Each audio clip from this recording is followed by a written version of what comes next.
नमो अरिहन्ताणं नमो सिद्धाणं नमो आयरीयाणं नमो वज्झायाणं नमो लोये सौवसावूणं मोक्षमार्गस्य नेतारं भेत्तारं कर्मभूभृतां ज्ञातारं विश्वतत्त्वानां वंदे तत्गुणलब्धये। 1008 श्री मूलनायक आदिनाथ भगवान की जय। द्वासांग जिनवाणी माता की जय। आचार्य श्रेष्ठ आचार्य गुरुवर श्री 108 पूज्यपाद स्वामी महाराज की जय। आचार्य श्रेष्ठ आचार्य गुरुवर श्री 108 विद्यासागर जी महाराज की जय। जगत पूज्य निर्यापक श्रमण मुनि पुंगव श्री 108 सुधा सागर जी महाराज की जय। हम सभी कुछ दिनों से सर्वार सिद्धि ग्रंथराज की स्वाध्याय श्रृंखला के अंतर्गत 7वें अध्याय में 12 व्रतों के स्वरूप को समझ रहे हैं। 12 व्रतों के स्वरूप को विस्तार से समझने के बाद उन 12 व्रतों की चर्या में क्या सावधानी रखनी चाहिए, किस प्रकार से दोष लगते हैं और उन दोषों से हम कैसे बच सकते हैं, अपने 12 व्रतों का पालन निर्दोष रीति से कैसे किया जाता है, इसका वर्णन हम विस्तार से समझ रहे हैं। इसके अंतर्गत 5 अणुव्रतों में जो 5-5 अतिचार बताए गए थे वो कौन कौन से हैं, उनका वर्णन हमने पूर्व कक्षा में समझ लिया था। पिछली कक्षा में हमने गुण व्रतों के अतिचारों को भी प्रारंभ किया था, जिसमें दिग्व्रत के 5 अतिचार बताए थे। आज की कक्षा में हम देशव्रत और अनर्थ दंड व्रत के 5-5 अतिचारों को समझने का प्रयास करेंगे। हमने आपको बताया था कि जो दिग्व्रत होता है ये दिग्व्रत जीवन पर्यंत के लिए लिया जाता है, इसलिए दिग्व्रत की सीमा बनाने के लिए बहुत सावधानी रखनी पड़ती है। हमें अपने आगे भविष्य का पूर्ण ध्यान रखते हुए कि हम कहाँ तक जाने आने की हमारी संभावना है, हमारे व्यापार की वृद्धि होगी तो कहाँ तक हम वृद्धि करेंगे, और यदि हमारे बच्चे वगैरह हैं और उनकी शादी वगैरह होती है तो हम कितनी सीमा तक अपने रिश्तेदारों को रखेंगे, उनके साथ आना जाना करेंगे, उनके साथ मिलना बैठना करेंगे। तो ये सारी बातों का ध्यान रखते हुए ही दिग्व्रत की सीमा बनानी चाहिए। जितनी सीमा हमने बनाई है अब ये हमको विचार करना है, इतनी दृढ़ता हमें अपने व्रतों में लानी है कि उस सीमा का उल्लंघन हमारे द्वारा नहीं हो, कैसी भी परिस्थिति क्यों ना आ जाए। अब हमें ये ध्यान रखना है कि हम अपनी सीमा के बाहर किसी भी प्रकार का राग द्वेष नहीं करेंगे, किसी भी प्रकार का लोभ आसक्ति का परिणाम नहीं रखेंगे। हमारे व्यापार आदि में कितनी भी हमारी सीमा के बाहर से कोई डिमांड हो, कितना भी बड़ा ऑर्डर हमको मिले, कितना भी बड़ा ऑफर हमको मिले, तो भी हम वहां पर अपनी सीमा का उल्लंघन नहीं करेंगे। इतनी दृढ़ता हमें अपने इन व्रतों के प्रति बनानी चाहिए। दिग्व्रत के अतिचार में हमने 5 अतिचार पढ़े थे। दिग्व्रत में 10 दिशाओं की सीमा की जाती है, तो उसमें एक ऊर्ध्व अतिक्रम, एक अध अतिक्रम और त्र्यक में जो 8 दिशाएं होती हैं उन 8 को सम्मिलित रूप से त्र्यक अतिक्रम के अंतर्गत रखा गया था। चौथा अतिचार हमने देखा था जिसको कहा था क्षेत्र वृद्धि। एक तरफ की सीमा को घटा लेना, दूसरी तरफ को बढ़ा लेना, अथवा बिना घटाए ही अपनी जो सीमा हमने बांधी थी अब लोभ आने लगा है या व्यापार आदि में ज्यादा मुनाफा होने लगा है तो ज्यादा आसक्ति या लोभ के कारण, या हमारे बच्चे वगैरह हमारी सीमा के बाहर पहुंच गए हैं पढ़ाई करने के लिए या शादी आदि करने के बाद नौकरी आदि में सेटल हुए हैं, तो अब हमें उनके मोह के कारण से बाहर आना जाना पड़ सकता है। तो इस दृष्टि से हमने यदि सीमा की वृद्धि की है तो वो फिर हमारे व्रत में दोष का कारण बनेगा। इसके बाद 5वां अतिचार था कि हम अपनी उस सीमा को भूल जाएं, हमें ध्यान ही नहीं रहा कि हमने कौन सी दिशा में कितनी सीमा बनाई थी। तो इन पांचों अतिचारों का ध्यान केवल दिग्व्रत में ही नहीं रखना है, देशव्रत में भी रखना है, क्योंकि देशव्रत दिग्व्रत का ही संक्षिप्त रूप होता है। दिग्व्रत में जो सीमा बांधी थी तो क्षेत्र की सीमा बांधी थी और हमने एक काल की मर्यादा की थी। तो दिग्व्रत में जो काल की मर्यादा थी वो तो जीवन पर्यंत के लिए थी, लेकिन जो क्षेत्र की मर्यादा थी वो क्षेत्र की मर्यादा बहुत विस्तृत थी। अब देशव्रत में हम क्या करेंगे, जो विस्तृत मर्यादा थी उसको भी संक्षिप्त करेंगे और जो काल की मर्यादा जीवन पर्यंत की थी उसको भी हम कम करेंगे। अब हमें अपनी अनुकूलता देखनी पड़ेगी, हमें मौसम देखना पड़ेगा, हमें चातुर्मास आदि का विधान देखना पड़ेगा, हमें व्रत आदि देखने पड़ेंगे, हमें अपने व्यापार आदि को देखना पड़ेगा। और ये सारी अनुकूलताओं को देखते हुए जब हमें ऐसा लगता है कि अब हम 6 महीने के लिए बिल्कुल फ्री हैं, अब हमें 6 महीने अपने इस राज्य की सीमा के बाहर नहीं जाना आना पड़ेगा, तो हम एक देशव्रत का नियम लेंगे कि 6 महीने तक हमारा इस उत्तर प्रदेश की सीमा से बाहर जाने का त्याग। अभी जो हमने दिग्व्रत में सीमा ली थी वो बहुत विस्तृत थी, वो पूरे भारत देश की हो सकती है, लेकिन 6 महीने के लिए चातुर्मास प्रारंभ हो गया है। अब हम अपने उत्तर प्रदेश की सीमा के बाहर नहीं जाएंगे, जो भी व्यापार आदि करेंगे वो यहीं तक करेंगे।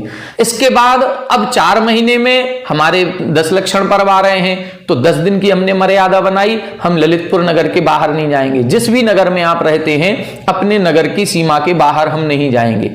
उसमें भी अष्टमी चतुर्दशी या किसी दिन हमने एकासन उपवास आदि किया है, उस दिन हम मर्यादा बनाएंगे कि हम अपने मोहल्ले के या कॉलोनी के बाहर नहीं जाएंगे, हम अपने घर या मंदिर तक ही जाएंगे, इसके आगे नहीं जाएंगे। उसमें भी यदि कहीं कोई विशेष हमने ऐसा नियम लिया कि हम तो मंदिर में ही निवास करेंगे, तो हम मंदिर का नियम ले लें कि अब हम 6 घंटे तक मंदिर के बाहर नहीं जाएंगे। जब हम सामायिक करने बैठे हैं अपने घर के ही किसी कमरे में हैं, तो भी हम नियम ले सकते हैं कि 1 घंटे तक हम इस कमरे की सीमा के बाहर नहीं जाएंगे। केवल नहीं जाएंगे इतना नियम नहीं लेना है, इस 1 घंटे तक इस कमरे के बाहर जो भी कुछ हो रहा है उसमें समस्त पापों का त्याग करना, उनसे राग द्वेष का त्याग करना, ये मूल उद्देश्य है। हमारी कसायों में विशुद्धि आए, कसायों में मंदता आए, इसके लिए ये नियम लिए जाते हैं। ऐसा नहीं है कि हम कमरे के अंदर बैठ गए, और आजकल कमरे में सारी सुविधाएं मिल जाती हैं। आजकल जितनी कंपनियां हैं वो भी वर्क फ्रॉम होम की सुविधा दे देती हैं कि आप अपने घर पर बैठ करके कंपनी का काम करें। तो अब हमें ऑफिस तो जाना नहीं है, हम घर पर ही अपना मोबाइल ले लिया, लैपटॉप ले लिया, अब यहीं से सारा बिजनेस भी हो रहा है। हमें यहां तक कि कोई ग्रोसरी वगैरह का भी सामान मंगाना है, कोई घर के कोई जनरल स्टोर के सामान मंगाने हैं, वो भी हमने फ्लिपकार्ट, अमेजोन आदि ऑनलाइन कंपनियों से ऑर्डर कर दिया, वो सामान हमारे घर तक आ गया। बैंक में ट्रांसफर करना है वो भी हमने ऑनलाइन ट्रांसफर कर दिया। हमारा ऑर्डर जो देना था कोई, वो भी हमने फोन के माध्यम से मोबाइल लगा दिया सारा। तो सब कुछ यदि हमारा इसी में ही हो रहा है तो हमें कमरे से बाहर जाने की आवश्यकता नहीं है। लेकिन यदि हमने देशव्रत लिया है और देशव्रत में हमने अपनी कमरे की सीमा बनाई है, तो कमरे की सीमा के बाहर का हमें सब कुछ त्याग करना है। यदि हम ऑफिस का काम कर रहे हैं, बैंक के काम कर रहे हैं, सारा सामान मंगा रहे हैं, भेज रहे हैं, तो फिर इसमें हमें दोष लगेगा। तो इन दोषों से बचने के लिए ही यहां पर 5 अतिचार कहे गए हैं। आचार्य उमा स्वामी जी जब इन्होंने ये सूत्र लिखे, या हमारे जितने भी आचार्य हुए हैं, उन्होंने जब भी 12 व्रतों की चर्चा की, उनके सबके 5-5 अतिचारों का वर्णन किया। शायद वो जानते थे कि एक समय ऐसा भी आएगा कि ये लोग एक कमरे में बैठ जाएंगे, नियम ले लेंगे कि एक कमरे से बाहर हम नहीं जाएंगे, लेकिन उसी कमरे में बैठ करके सभी प्रकार की वस्तुओं का आनयन भी करेंगे और यहां से प्रेषित भी करेंगे। बाहर की वस्तुओं को ऑर्डर दे करके मंगवा भी लेंगे और हमारे अंदर कमरे में कोई वस्तु रखी है उसको बाहर भेज भी देंगे। इसीलिए उन्होंने सूत्र लिखा देशव्रत के अतिचारों में कि आनयन, प्रेष्य प्रयोग, शब्द रूपानुपात, पुद्गलक्षेपाः, ये 5 अतिचार इधर बताए हैं। फिर से देखें, आनयन, प्रेष्य प्रयोग, शब्द रूपानुपात, पुद्गलक्षेपाः। यहां 5 अतिचार कौन से हैं? एक पहला है आनयन, दूसरा प्रेष्य प्रयोग, तीसरा शब्द रूपानुपात लिखा है, तो अनुपात को दोनों में लगाएंगे, शब्दानुपात, रूपानुपात, और फिर 5वां है पुद्गलक्षेप। आनयन का मतलब क्या है? आनयन का मतलब होता है बुलाना। हम जिस कमरे में हैं, अब हमें कमरे का नियम ले लिया और अब हमने नियम लिया कि हम 6 घंटे तक इस कमरे से बाहर नहीं जाएंगे, लेकिन हमें बाहर की किसी वस्तु की आवश्यकता है, तो हमने आनयन कैसे भी इशारा आदि करके बाहर की वस्तु को अंदर बुलवा लिया, इसको कहेंगे आनयन। यदि कोई हमें अंदर की वस्तु बाहर भेजनी है तो हम तो अपने कमरे के दरवाजे के बाहर जाएंगे नहीं, तो अंदर जो हमारे कोई बाल बच्चे बैठे हुए थे, हमने अपने घर का कोई नौकर वगैरह था, हमने उसको ये सामान दिया और कह दिया कि तुम चले जाओ और बाहर जाकर के ये काम करके आओ। तो ये हमने प्रेष्य प्रयोग आनयन में बाहर की वस्तु अंदर मंगवाई है, जिसको हम आयात कहेंगे या इंपोर्ट कहेंगे, और अंदर की वस्तु को बाहर हमने भेजा है, जिसको हम निर्यात कहें या एक्सपोर्ट कहें। ये केवल बिजनेस का नहीं है, ये हमारे देश व्रत में भी लगेगा। इंपोर्ट या एक्सपोर्ट यदि हम कर रहे हैं तो ये हमें दोष लगेगा। क्यों? क्योंकि हमने मर्यादा बांधी थी कि बाहर की वस्तुओं में राग द्वेष का त्याग, फिर भी वो राग द्वेष का त्याग ना होकर के हम बाहर की वस्तुओं में ही राग कर रहे हैं, तो फिर हमें दोष लगेगा। तीसरा है शब्दानुपात रूपानुपात। कई बार ऐसी परिस्थिति होगी कि कोई हमको बाहर भी नहीं दिख रहा है, कोई अंदर भी नहीं है, और हमें काम कराना है, तो अब हम दरवाजे पर खड़े हो गए और यहीं से जोर से खांसने की आवाज की या जोर से किसी को आवाज लगाई, तो शब्दानुपात हमने ऐसी कोई आवाज बोली है जिस आवाज से ये काम हो गया हमारा, तो ये शब्दानुपात है। रूपानुपात का मतलब है हमने मुख से कुछ नहीं बोला, लेकिन हमने अपना रूप दिखा करके इशारा कर दिया, और इशारा करने मात्र से वह वस्तु हमारे पास आ गई, या हमने इशारा करने के माध्यम से अपना काम पूरा करवा लिया। तो इशारे से भी कई काम होते हैं, उसको बोलते हैं रूपानुपात। और पुद्गलक्षेप, पुद्गलक्षेप का मतलब है कि शब्द करने के बाद भी, रूप दिखाने के बाद भी यदि कोई हमारी बात को नहीं सुन रहा है, कई बार होता है कोई व्यक्ति बहुत दूर है, हम उसको आवाज दे रहे हैं तो भी नहीं सुन रहा है, हम अपना रूप भी दिखा रहे हैं तो भी वो हमारी तरफ नहीं देख रहा है, तो हम क्या करते हैं, फिर कोई कंकड़ वगैरह यदि हमारे पास हैं तो हम वो कंकड़ उठा करके उसकी तरफ फेंकेंगे, और जब उसके आसपास कहीं वो कंकड़ गिरेगा तो उसका ध्यान आकृष्ट होगा हमारी तरफ, फिर वो हमें मुड़ करके देखेगा और फिर हमने उससे काम करवा लिया। तो कुल मिलाकर के ये जो 5 अतिचार हैं वो केवल इस दृष्टि से हैं कि हमने जो नियम लिया था मर्यादा का, हम अपनी मर्यादा के अंदर रहें। मर्यादा के बाहर यदि हम किसी भी कार्य को किसी के भी माध्यम से, चाहे शब्द करके, चाहे रूप आदि को दिखा करके, चाहे पुद्गल आदि का क्षेपण करके, और चाहे आनयन प्रेष्य प्रयोग करके, कैसे भी हम यदि काम करवाते हैं और बाहर की क्रियाओं में हमारा राग द्वेष आसक्ति मोह भाव बना हुआ है, तो फिर हमारे व्रत में दोष लगेगा ही लगेगा। तो ये सावधानी हमको रखनी है। महाराज श्री आदि तो अपने प्रवचनों में इतना तक कहते हैं कि यदि हमने देश व्रत का नियम लिया है कि हम इस कमरे के बाहर नहीं जाएंगे, या ललितपुर की सीमा के बाहर नहीं जाएंगे, या उत्तर प्रदेश की सीमा के बाहर नहीं जाएंगे, तो फिर जो सीमा हमने बांधी उस सीमा के बाहर से आने वाला कॉल भी अटेंड नहीं करेंगे। यदि मान लो हम उत्तर प्रदेश में रहते हैं और हमारा कोई रिलेटिव गुजरात में रहता है, अब कहीं गुजरात से हमारे पास फोन आएगा तो हमें पता चल जाएगा कि ये उनका फोन है और ये गुजरात में रहते हैं, हम अटेंड नहीं करेंगे।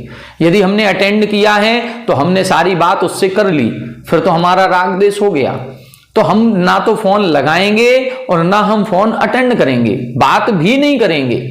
अब कई बार ऐसी परिस्थिति आती है कि हमारे जो दादा दादी थे उन्होंने प्रतिमाएं ले ली, व्रत ले लिया, और उन्होंने तो विदेश जाने का त्याग कर दिया, लेकिन नाती पोते इतने थे कि वो इतने एजुकेटेड हो गए कि वो विदेश में सेटल हो गए। अब दादा दादी जाएंगे नहीं और नाती पोतों को बात करनी है तो वो वीडियो कॉल पर बात कर रहे हैं। अब यदि वीडियो कॉल पर बात कर रहे हैं तो फिर यहां पर उनको दोष लगेगा। अब क्या करें फिर? क्या हम अपने रिश्तेदारों से बात नहीं करें? बात करेंगे तो दोष तो लगेगा। यदि व्रतों में दृढ़ता लानी है तो फिर हमें बात करना बंद करना होगा और उनसे स्पष्ट कहना होगा कि हमारे इस सीमा के बाहर का त्याग है। यदि आपको हमसे बात करनी है तो आप भारत आइए और भारत आकर के 2 दिन 4 दिन हमारे साथ रहिए, हम आपस में मिलकर के सारी बातें चीतें करेंगे। लेकिन हम फोन पर यदि बात करते हैं तो हमारे व्रत में तो दोष आएगा ही आएगा, ये सावधानी हमको रखनी ही चाहिए। आइए देखें 718 नंबर, इसमें टीका में देखते हैं। आत्मना संकल्पिते देशे स्थितस्य प्रयोजन वसात यत् किंचित आनयेत इति आज्ञापनम आनयनम। आनयन किसे कहते हैं? आत्मना संकल्पिते देशे, जो हमारी आत्मा ने संकल्पित देश किया है कि हम इस सीमा के बाहर नहीं जाएंगे, उस देश में स्थितस्य, उस देश में जो व्यक्ति स्थित है। हमने एक कमरे का नियम लिया, इस कमरे के बाहर नहीं जाएंगे। अब इस कमरे में हम बैठे हैं तो प्रयोजन वसात, किसी भी प्रयोजन से, यत् किंचित आनयेत, कुछ भी हमने वहां से बाहर से बुलाया, ऐसा इति आज्ञापनम, ऐसी यदि हमने आज्ञा दी है, बाहर से पानी ले आओ, बाहर से मोबाइल ले आओ, बाहर से हमारा बैंक का काम कर लाओ, कोई भी काम हो सकता है, वो आनयनम, उसको हम आनयन कहेंगे। प्रेष्य प्रयोग में क्या है? एवं कुर्वीति नियोगः प्रेष्य प्रयोगः। एवं कुरु इति मतलब ऐसा करो, ऐसा आदेश पूर्वक यदि हमने किसी से कहा है और उसको किसी काम में भेज दिया, लगा दिया, तो उसको बोलेंगे प्रेष्य प्रयोग। हमारे पास में कोई नौकर बैठा हुआ था या हमारे पास में कोई हमारा रिश्तेदार बैठा हुआ था और हम अपनी सीमा के बाहर नहीं जा सकते, लेकिन हम उसको भेज तो सकते हैं, तो हमने उसको भेज दिया कि तुम जाओ और ऐसा काम कराओ, तो इसको बोलेंगे प्रेष्य प्रयोग। व्यापार करान पुरुषान प्रत्यभित काशिकादिकरणम शब्दानुपातः। यहां बता रहे हैं व्यापार करान पुरुषान, जो किसी काम में लगे हुए हैं ऐसे पुरुषों को दृष्टिगत रखते हुए, उनको एक उद्देश्य बना करके, काशिकादिकरणम, काशिकादिकरणम का मतलब खांसना आदि। ये जब सूत्र लिखा गया उस समय कोई ऐसे अपने फैक्ट्री वगैरह नहीं हुआ करती थी कि हम किसी ऑफिस में काम कर रहे हैं, वहां पर खेत हुआ करते थे, और यदि कहीं कोई वृत्ति जीव है, वह खेत पर गया है और उस खेत के अंतर्गत मान लो 10 लोग काम कर रहे हैं, 15 लोग काम कर रहे हैं, और वो अपने खेत की एक मचान पर जाकर के बैठ गया, और वह सुबह से 9 बजे से जाके बैठ गया, शाम को 5 बजे तक बैठना है, उसको खेत पर ही रहना है। तो उसने एक नियम लिया कि हम इस मचान से नीचे नहीं उतरेंगे या हम यहीं बैठेंगे और सारे लोग अपना काम करते रहेंगे, हमारा काम भी हो जाएगा, हमारा देशव्रत भी पल जाएगा। लेकिन जैसे ही वो ऊपर जाकर के बैठ गया, अब कुछ देर बाद देखता है कि लोग तो काम करना बंद कर दिए, वो एक व्यक्ति तो बैठा है, वो तो काम ही नहीं कर रहा है। तो उसको पुनः काम पर लगाने के लिए, अब उसने तो नियम ले लिया कि हम इस मचान से नीचे उतर के नहीं जाएंगे, लेकिन अब वहीं से ऊपर बैठे बैठे ही कहीं खास करके उसको अपनी ओर आकर्षित कर रहे हैं कि काम पर लगो, या कहीं अपना रूप दिखा करके, या कहीं पत्थर आदि फेंक करके। तो ये सारे हमें ऐसा लगता है कि उसी अभिप्राय से इस प्रकार का ये शब्द यहां पर दिए गए हैं। तो शब्दानुपात का मतलब क्या है? व्यापार करान पुरुषान, जो किसी उद्योग में, किसी काम में लगे हुए हैं, ऐसे पुरुषों को उद्देश्य करके, जो खांसी आदि करके उनसे काम करवाया जाता है, वो शब्दानुपात है, उसको शब्दानुपात कहेंगे। स्वविग्रह दर्शनम रूपानुपातः, अपने शरीर का दर्शन कराना, ये रूपानुपात है। अभी तो आप आवाज दे रहे थे, अब हम आवाज नहीं दे रहे हैं, लेकिन जैसे हम चेयर पे बैठे हैं और जाप देने लगे, आंख बंद कर ली, तो सारे लोग भी बैठ गए, उन्होंने भी काम करना बंद कर दिया, और जैसे ही हमें पता चला कि उन्होंने काम करना बंद कर दिया, हम खड़े हो गए और उनकी तरफ देखने लगे। कहा किसी से कुछ नहीं, लेकिन जब कहीं कोई हमारे अंडर में काम करता है तो उसको हमारे देखने का भी भय होता है, और ऐसा भय दिखा करके हमने अपने रूप दिखाया, और रूप दिखा करके वो उस भय में आकर के वो फिर से पुनः काम करने लगे, तो हमारा काम भी हो रहा है और हमें नीचे भी नहीं जाना पड़ रहा है। तो हमने कहीं ना कहीं वो काम निरंतर होता रहे, इस दृष्टि से कुछ ना कुछ प्रयास किया है। भले ही वो हम अपनी सीमा के अंदर रह करके किया है, तो व्रत भंग नहीं हुआ है, व्रत नष्ट नहीं हुआ है, लेकिन फिर भी उसमें कहीं ना कहीं दोष तो लगा है। यही यहां पर उद्देश्य नजर आता है। लोष्ट आदि निपातः पुद्गलक्षेपः, लोष्ट का मतलब वही पत्थर आदि का निपात करना, यानी फेंकना। कोई पत्थर आदि हमारे पास था, अब किसी को हमने चेहरा भी दिखाया, वो देख ही नहीं रहा हमारी तरफ, तो हमारे पास जो कंकड़ पत्थर थे उसको फेंक करके उसको अपनी तरफ आकर्षित किया और अपना काम करवाया। ते एते देश भ्रमणस्य पंच अतिचाराः, ये ऐसे देश भ्रमणस्य अर्थात देश व्रत के 5 अतिचार कहलाते हैं। आचार्य समंतभद्र स्वामी जी हुए हैं, और आचार्य पूज्यपाद स्वामी जी भी, अपन ने अभी पूर्व सूत्रों में ये पढ़ा था कि दिग्व्रत की मर्यादा या देश व्रत की जो हम मर्यादा लेते हैं, इस मर्यादा के बाहर हमारा राग द्वेष का यदि सूक्ष्म रूप से भी त्याग हो जाता है तो हम महाव्रती की संज्ञा को प्राप्त होते हैं। कितनी बड़ी बात कही है इधर इन्होंने कि हम भले ही महाव्रत नहीं ले पा रहे हैं, हम मुनि नहीं बन पा रहे हैं, लेकिन फिर भी यदि हम एक कमरे का नियम ले लेते हैं, या जब हम सामायिक आदि करेंगे और एक आसन का नियम ले लिया कि 1 घंटे तक हम इसी आसन में बैठेंगे, हम इसके अलावा कहीं उठेंगे नहीं, कहीं फिरेंगे नहीं, कहीं कुछ काम नहीं करेंगे, सभी प्रकार के पापों का त्याग, इस प्रकार से यदि नियम लिया तो हमको मुनि के समान कहा गया कि अब हम भी सूक्ष्म पापों का त्याग हो जाने के कारण से महाव्रती के समान हैं। मतलब केवल हम अणुव्रती हैं तो इस कमरे के अंदर अंदर, कमरे के बाहर जितना भी क्षेत्र है, जितना भी प्रदेश है, हम महाव्रती के समान कह दिया। ये बहुत बड़ी बात है। मतलब यदि हम मुनि नहीं बन पा रहे हैं तो हम अणुव्रतों के साथ भी महाव्रतों के समान पुण्य का अर्जन कर सकते हैं। कैसे कर सकते हैं? दिग्व्रत और देशव्रत का पूर्णतया निर्दोष रीति से पालन करके। तो यदि हम निर्दोष रीति से पालन करेंगे तो हमें महाव्रतों का पुण्य भी मिलेगा। अब देखें अनर्थ दंड व्रत के 5 अतिचार कौन कौन से हैं। कंदर्प, कौत्कुच्य, मोखर्या, समीक्षादि करणोपभोग, परिभोगा, अनर्थक्यानि। कंदर्प, कौत्कुच्य, मोखर्या, समीक्षादि करणोपभोग, परिभोगा, अनर्थक्यानि। यहां बता रहे हैं कंदर्प, कौत्कुच्य, मोखर्य, असमीक्ष अधिकरण, उपभोग, परिभोग, अनर्थक्य, ऐसे ये 5 अतिचार। कंदर्प का मतलब क्या होता है? कंदर्प का मतलब होता है हंसी मजाक करना, वो भी भद्दा हंसी मजाक करना। एक सामान्य होता है जिसको हम बहुत अच्छा हंसी मजाक कहें, एक सामान्य सी वार्तालाप होती है और कहीं कोई हंसी आ जाती है तो इसमें कोई दोष नहीं। लेकिन जब हम कहीं कोई अश्लील मजाक करने लगे हैं, भद्दा मजाक करने लगे हैं, तो उसको बोलते कंदर्प। और उसके साथ यदि शरीर की भी कुछ चेष्टाएं होने लग जाती हैं तो उसको हम कौत्कुच्य कहते हैं। बहुत अधिक बकवास करने की आदत होना। कई लोग व्रती तो हो गए, व्रतों को तो ग्रहण कर लिया, लेकिन बहुत बोलने की आदत होती है।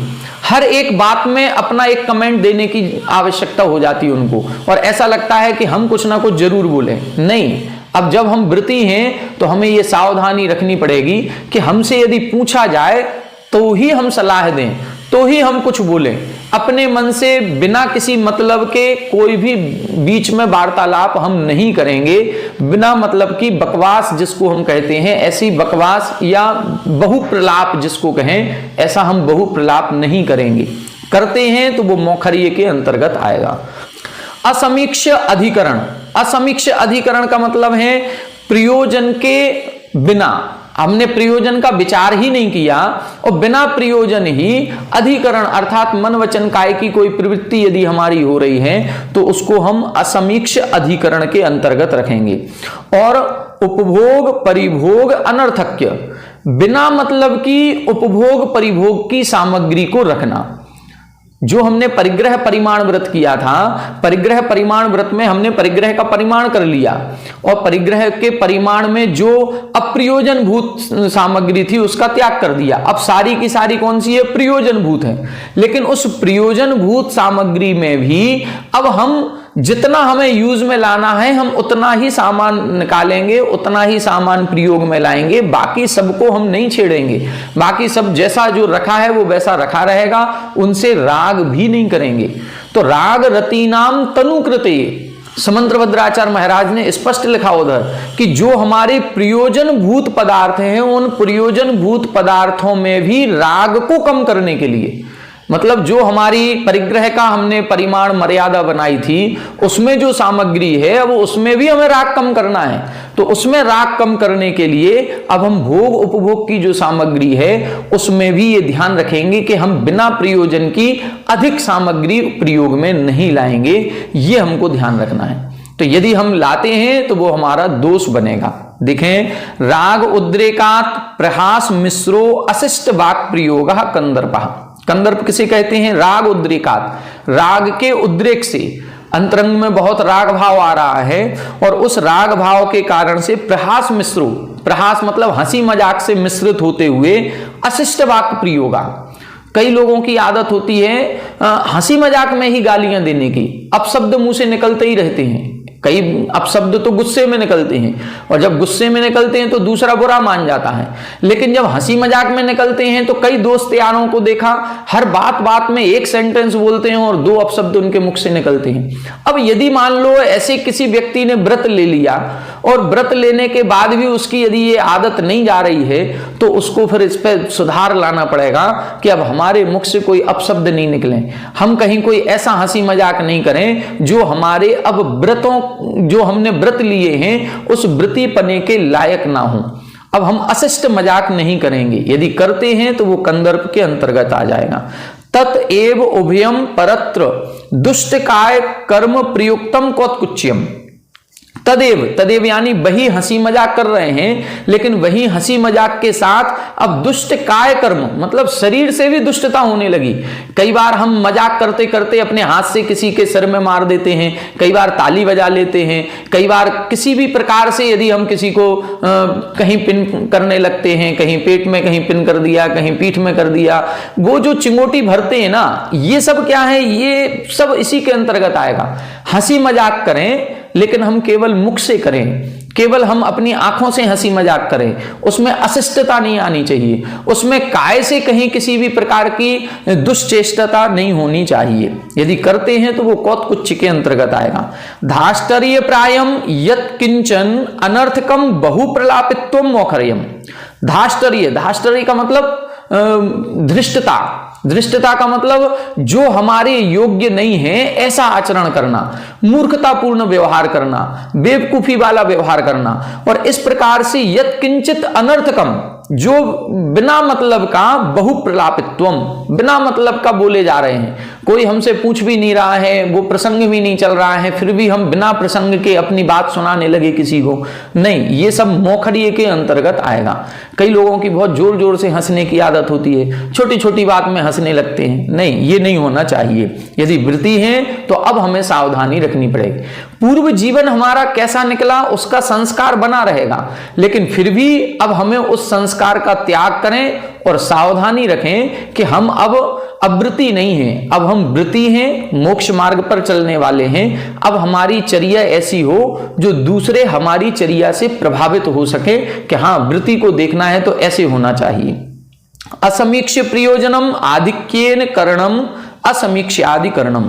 असमीक्ष प्रयोजनम मतलब अपने प्रयोजन की समीक्षा किए बिना, हमने सोचा ही नहीं कि हम बाहर क्यों जा रहे हैं, हमने सोचा ही नहीं, विचार ही नहीं किया कि हम ऐसा क्यों बोल रहे हैं, हमने विचार ही नहीं किया कि हम ऐसा क्यों सोच रहे हैं। तो मन वचन काय की जो प्रवृत्ति होती है, करणम असमीक्ष आदि करणम, बिना प्रयोजन की मन वचन काय की यदि कोई प्रवृत्ति हो रही है तो उसको हम कहेंगे असमीक्ष अधिकरणम। फिर क्या लिखा, यावत अर्थेन उपभोग परिभोगौ सो अर्थः। यावत अर्थेन उपभोग परिभोगौ मतलब जितना हमारा प्रयोजन है उतनी उपभोग परिभोग की सामग्री हमने रखी है, वो तो है अर्थ। लेकिन अन्यस्य आधिक्यम अनर्थक्यम मतलब जितनी हमारी प्रयोजन भूत थी उतना हमने कर लिया, इसके अलावा यदि कोई जो अप्रयोजन भूत हैं अब उसका यदि हम प्रयोग करते हैं तो वो क्या कहलाएगा, फिर उपभोग परिभोग अनर्थक्य कहलाएगा। और अनर्थक्य हो जाने पर फिर इसमें भी हमें दोष लगेगा।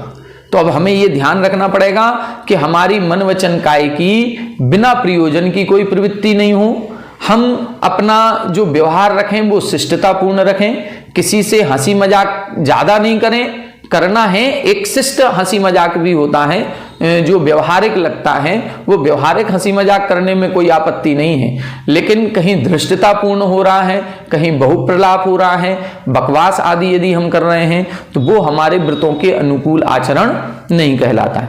ते पंच अनर्थ दंड व्रते अतिचारा, ये 5 अनर्थ दंड व्रत के अतिचार कहलाते। अब आगे देखें, यहां तक 3 गुण व्रत हो गए। अब 4 शिक्षा व्रतों में सबसे पहले है सामायिक शिक्षा व्रत। तो सामायिक शिक्षा व्रत के क्या अतिचार हैं देखें, योग दुष्प्रणिधाना नादर स्मृत्यनुपस्थानानि, योग दुष्प्रणिधाना नादर स्मृत्यनुपस्थानानि। यहां बता रहे हैं जब भी हम सामायिक करने बैठे तो ये 5 अतिचार लगने की संभावना है, तो इन 5 से बचने का प्रयास करें। 5 कौन कौन से हैं, योग दुष्प्रणिधान, योग, योग होते हैं 3 प्रकार के, मन योग, वचन योग, काय योग। तो इधर तीनों को ग्रहण करेंगे। कैसे? मन दुष्प्रणिधान, वचन दुष्प्रणिधान और काय दुष्प्रणिधान, ये 3 अतिचार हो गए। फिर इसके बाद लिखा अनादर, और फिर इसके बाद है स्मृति अनुपस्थान। हम सामायिक करने बैठे तो हमारे मन, वचन, काय, इन तीनों की एकाग्रता होनी चाहिए। हम भले ही कम समय के लिए बैठें, हमारा 1 घंटे तक ध्यान नहीं लगता है, हम 1 घंटे तक एक आसन से नहीं बैठ पाते हैं, तो हम भले आधा घंटे के लिए बैठे, 10 मिनट के लिए बैठे, लेकिन 10 मिनट के लिए भी जितनी देर हम बैठे हैं उतनी देर तक मन, वचन, काय की एकाग्रता होनी चाहिए। यदि उसकी एकाग्रता भंग होती है तो जिसकी एकाग्रता भंग होगी, यदि मन की हुई तो मन दुष्प्रणिधान का अतिचार लगेगा, वचन की हुई तो वचन दुष्प्रणिधान लगेगा, और काय से अस्थिर हो गए, चलायमान हो गए तो काय दुष्प्रणिधान नाम का अतिचार लगेगा।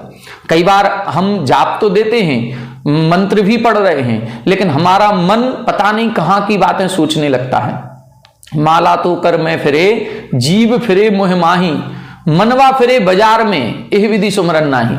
तो ये जो दोहा लिखा गया है कि हमारा मंत्र भी मुख में चल रहा है, माला भी आगे घूम रही है, लेकिन हमारा मन वो तो बाजार में घूम रहा है, जबकि उसको यही होना चाहिए।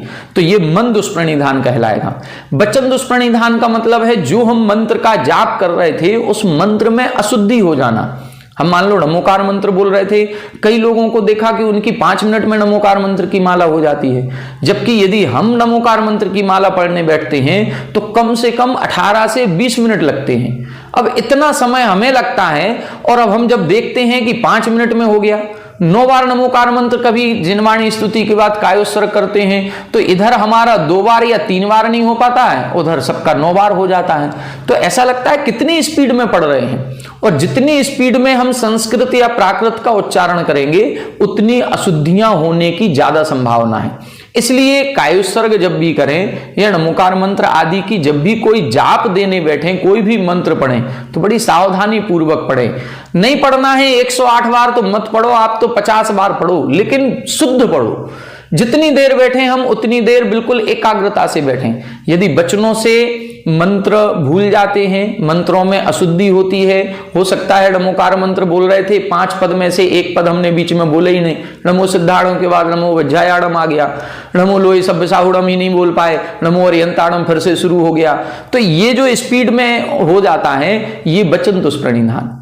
काय दुष्प्रणिधान में हमारे काय की एकाग्रता नहीं बन पाती है, कभी मच्छर काटने लगा, कभी हमारे अक्सर ये देखा जाता है कि जब भी हम जाप देने बैठते हैं कोई ना कोई मक्खी इधर आकर के गाल पर इधर घूमेगी उधर घूमेगी, कोई मच्छर आकर के इधर बैठ गया। अब हम अपने कभी आंखों को हिलाएंगे, कभी गाल को हिलाएंगे, कभी जो कुछ भी ये हरकत करते हैं ना, ये हरकत नहीं होनी चाहिए।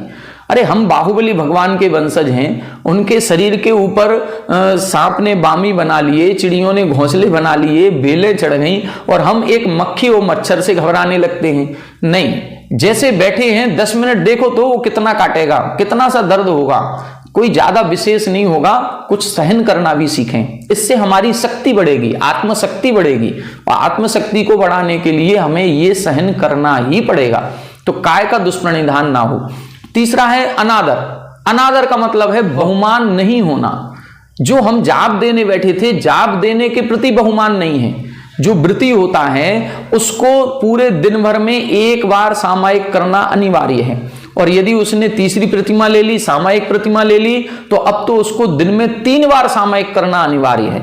और दिन में 3 बार सामायिक करनी थी, आज हो सकता है ठीक नहीं लग रहा है, मन मस्तिष्क अच्छा अनुकूल नहीं है, या हो सकता है टीवी पर बहुत अच्छा कार्यक्रम आ रहा है, या हो सकता है कोई रिश्तेदार आके बैठे हैं और तभी हमारा सामायिक का समय हो गया, तो अब हमको ऐसा लगने लगता अभी हमें सामायिक और करनी है। तो एक बहुमान का अभाव हो जाता है, उस सामायिक के प्रति, उस जाप के प्रति आदर का भाव नहीं रहता है, ये भी हमारा दोष है। और स्मृति अनुपस्थान का मतलब है कि हम भूल गए, जाप देना ही भूल गए। कई बार ऐसा होता है दिन में 1 बार देनी है, तो हम पहले तो सुबह देते थे, लेकिन फिर हमने सोचा आज सुबह टाइम नहीं है, अब दोपहर में दे लेंगे। दोपहर हुई तो दोपहर में भी किसी काम में व्यस्त हो गए, तो सोचा शाम को दे लेंगे, और शाम हुई और थक करके सो गए, पता ही नहीं चला हमको कि ना तो हमने सुबह दी, ना दोपहर में दी, ना शाम को दी, तो हम जाप देना ही भूल गए। तो यदि हम कोई इस प्रकार से भूल जाते हैं, स्मृति का अनुपस्थान हो जाता है, तो फिर हमें उसका दोष लगेगा। तो सामायिक व्रत के ये 5 दोष बताए गए हैं। एक बार टीका से देखें। योगो व्याख्यातः त्रिविधा, योग व्याख्यातः अर्थात व्याख्यान कर चुके हैं, 3 प्रकार का है। तस्य दुष्टम प्रणिधानम, योग दुष्प्रणिधानम, उसका दुष्टता पूर्वक प्रणिधान होना, व्यापार होना, वो योग दुष्प्रणिधान है। जैसे काय दुष्प्रणिधानम, बाघ दुष्प्रणिधानम, मनो दुष्प्रणिधानम इति। अनादरो अनुत्साह, अनादर किसे कहते हैं? उत्साह नहीं होना। जाप देने के प्रति, सामायिक के प्रति उत्साह होना चाहिए। हमें 10 बजे से लगना चाहिए कि हमारा सामायिक का समय कब होगा, हमें तो सामायिक करनी है, हमें तो सामायिक करनी है। लेकिन हमें ऐसा लगने लगता, अरे अब सामायिक का समय होने वाला है, अरे अब सामायिक का, अभी तो नींद आ रही है और अभी सामायिक का समय हो रहा। दोपहर में मैक्सिमम सामायिक का समय 1-1:30 बजे जो होता है, वो उसी समय सबसे ज्यादा नींद आती है। तो ये यदि हमारा अनुत्साह हो रहा है तो ये उसमें दोष लगेगा। अन एकाग्र्यम स्मृति अनुपस्थानम, अन एकाग्रम, एकाग्रता का अभाव होना, हम उसको बोलेंगे स्मृति अनुपस्थान। मन से स्मृति भूल गए, हो सकता है यदि हम मंत्र पढ़ रहे थे, मंत्र की संख्या भूल गए, हमने 108 का संकल्प लिया था, हमें ध्यान ही नहीं कि 105 हुए कि 106 हुए, तो वो भी स्मृति अनुपस्थान में आएगा। या जाप देना ही भूल गए, या मंत्र ही भूल गए। कई बार हम मंत्र जब पढ़ते हैं तो ओम ह्रीम श्रीम क्लीम एम ऐसा कुछ मंत्र है और उसमें एक बीजाक्षर हमें ध्यान ही नहीं, हमने 10 बार तो पढ़ा था, 10वीं बार के बाद 11, 12, 13 में पढ़े ही नहीं, फिर उसके बाद फिर शुरू कर दिया। तो कुछ मंत्रों में कुछ बीजाक्षर पढ़े, कुछ में कुछ बीजाक्षर पढ़े ही नहीं। तो इस प्रकार से यदि कहीं कोई दोष लगता है तो वो सामायिक के दोष के अंतर्गत आएगा। ते पंच सामायिकस्य अतिक्रमाः, ये 5 सामायिक व्रत के अतिचार कहलाते हैं। इस प्रकार से आज की कक्षा में हमने 3 व्रतों के अतिचार समझे। देश व्रत के अतिचार, अनर्थ दंड व्रत के अतिचार और सामायिक व्रत के अतिचार। और भी अतिचार हो सकते हैं, और भी असावधानी हो सकती हैं। उन सभी असावधानियों को हमें ध्यान में रखना है और अपने व्रतों के प्रति पूर्ण बहुमान के साथ, पूर्ण सावधानी के साथ इनकी चर्या का पालन करें, यही भावना है। आज इतना ही। आप सभी हमारे साथ बने रहें। सभी को जय जय।